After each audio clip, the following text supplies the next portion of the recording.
Last 20 years లో educational system చాలా మారింది. పిల్లలందరికీ కూడా చదువులు థియరిటికల్ గా ఉండాలి అనే ఉద్దేశంతో స్పోర్ట్స్ అనేవి కంప్లీట్ గా చాలా ఎక్కువ స్కూల్స్ లో ఉండట్లేదు. ప్లే గ్రౌండ్ లేకుండా కూడా స్కూల్స్ కి పర్మిషన్స్ వస్తున్నాయి. దీని వల్ల మేము రీసెంట్ గా చూస్తున్న కేసెస్ ఏంటి అని అంటే, పిల్లలు స్క్వాటింగ్ పొజిషన్ అంటే దొంతు కూర్చోవడంలో ఇబ్బందులు వస్తున్నాయి. ఎందుకనంటే ఇంట్లో కూడా ఎవరికి వెస్ట్రన్ టాయిలెట్లే తప్ప ఇండియన్ టాయిలెట్స్ ఉండట్లేదు. ఇదొక రీజన్ అయితే స్కూల్లో ప్లే గ్రౌండ్స్ లేకపోవడము, నార్మల్ పీటీ ఫిజికల్ యాక్టివిటీస్ ఏమీ చేయకపోవడము, ఇవన్నీ కూడా ఒక కారణం. మేము ఫంక్షనల్ మెడిసిన్ రిలేటెడ్ గా న్యూట్రిషన్ గురించి ఇంత మాట్లాడినా గానీ మన బాడీలో వైటమిన్ డి, కాల్షియం, మెగ్నీషియం ఇవన్నీ తీసుకున్నా ఒక పర్సన్ కి ఫిజికల్ యాక్టివిటీ గనక లేకపోతే బోన్స్ మన బాడీలో ఉన్న ఏ వైటమిన్ అండ్ మినరల్ ని కూడా అబ్జార్బ్ చేసుకోలేదు.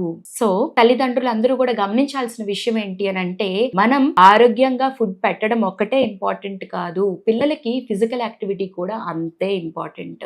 సో పెద్దవాళ్ళలో కూడా కనీసం ఒక రోజుకి 10,000 స్టెప్స్ గనక రోజు వేయగలిగితే వాళ్ళ బాడీలో మినరల్ అబ్జార్ప్షన్ అనేది పెరుగుతూ ఉంటుంది. ఇది ప్రతి ఒక్కళ్ళు కూడా గమనించి వాళ్ళ ఫిజికల్ యాక్టివిటీని పెంచాల్సిన అవసరం అయితే ఈ రోజున చాలా ఉంది. స్కూల్స్ కూడా మీరు పిల్లల్ని పంపించేటప్పుడు ప్లే గ్రౌండ్ ఇవన్నీ కూడా ఉన్నాయి, ఫిజికల్ యాక్టివిటీస్ ఎన్ని చేయిస్తున్నారు, ఇవన్నీ కూడా తెలుసుకోవడం చాలా ఇంపార్టెంట్.